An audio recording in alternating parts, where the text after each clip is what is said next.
पाकिस्तान د ویسټ انډیز او د انګلند خلاف ټیسټ سیریز د پاره دا سکواډ اعلان کړی دی. د بابر اعظم فینس د پاره خوشخبری ده چې بابر اعظم ته یو ځل بیا د ټیسټ کپتانی ملو شو، خو ایز ا کرکټ فینز چې کوم ټرو کرکټ فینز نو هغه به هیڅ کلم دا نه غواړي چې بابر اعظم د کپتانی اغشتا. مطلب زما هم زه د بابر اعظم دی فیصله سره اګری نیمه.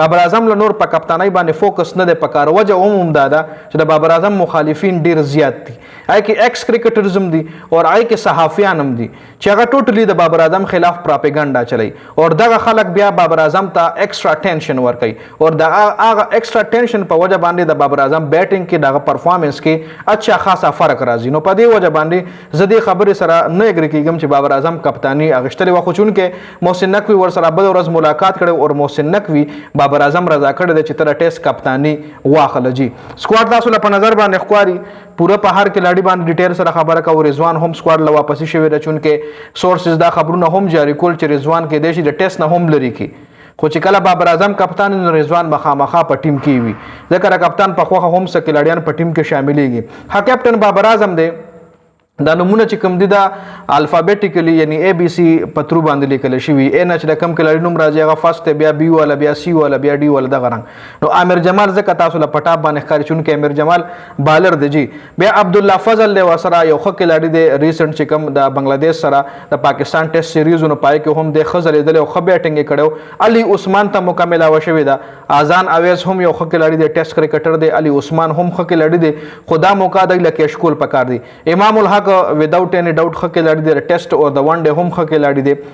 ورپسې خورم شهزاد بالر دی، فاسټ بالر، محمد عباس فاسټ بالر او محمد علي فاسټ بالر. پاکستان په دې ټیسټ سیریز کې په فاسټ بالینګ باندې فوکس ځکه کړی دی چې د انګلند پیچز دي او په دغه وکټ باندې فاسټ بالران کامیابي. جی دغه الته فاسټ بالران چې سپینران نه چلی، نو سپینرانو باندې په دې سکواډ کې ډیر فوکس نه دی شوی. محمد رضوان وکټ کیپر، محمد اویس ظفر اور محمد غازی غوری وسره سیکنډ وکټ کیپر دی، خو د رضوان په موجودګۍ کې به غازی غوری ته داسې غټې موقع نه ملاویږي. ساجد خان سپینر بالر، سلمان علی آغا، سعود شکیل سره د سور سٹار نشان لګیدل دی، مطلب دا چې د به فټنس ټیسټ لا پاس کوي، د لا ټیسټ نه دی پاس شوی. شان مسعود او عبید شاه، شان مسعود نه کپتانی واغشتل شو، نو اوس د دې حواله سره چې کوم د پاکستان هډ کوچ یا عاقب جاوید چې کوم د خپل سټیټمنټ جاری کړی. عاقب جاوید ویلی دی چې مونږه کپتانی زکه د شان مسعود نه واغشته چې شان مسعود کپتانی کې دوه درې غلطیاں نه وي. غلطی دا و چې غلا پته نه و، شان مسعود په دې خبره نه پوهیدو چې د میچ څنګه فینش کما، لکه اکثر ټیلندرز چې کوم دی په ټیسټ فارمیټ کې وخت ټیلندرز د پاکستان خلاف خو بیټینګ وکړو، د بنگلاديش سره سیریز کې ماغه نه مخکې انګلند سره سیریز کې، استرالیا سره سیریز کې د شان مسعود په کپتانی کې با ټاپ آرډر داسې بیټینګ نو کړی چې څنګه بخته بالرانو په پاکستان باندې خو بیټینګ وکړو. نو عاقب جاوید وایي چې شان مسعود ته دا پته نه و هغه کپتانی په دې وجه زموږ نه وخوخه چې هغه مطلب ټیلندرز خلاف داسې خاص پلان نو، او بل دغه په دغه کې با اوور ریټ چې کوم هغه ډېر سلو چلیدو، یعنی میچ چې کوم د دې خپل ټایم لکه څومره ټایم کې به ته بل بالر راولې، څومره ټایم کې به ته اننګز ختمې، څومره ټایم کې به ته څومره اوره کې په ټیسټ فارمیټ کې د دې خپل ټایم مختص شوي دا نه چې بس ته بل ډیلی کېږي.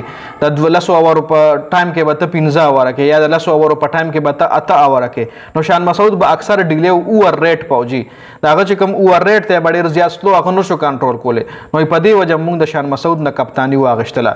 خیر ما خو تاسو لاندې پته را شان مسعود ایز ا پلیئر هم داسې خاص پرفارمنس نه کړو، ایز ا کیپټن هغه هم ناکام شو، نو دغه غټه مین وجه و چې هغه نه کپتانی واغشتل شو. نو دا د نیوزیلند د انګلند خلاف او د ویسټ انډیز خلاف چې کوم ټیسټ سیریز دی دا هغه د پاره د پاکستان سکواډو کم متر سره په دې ویډیو کې ډیسکس کوو. د ویډیو کتلو زیاته مننه، والسلام.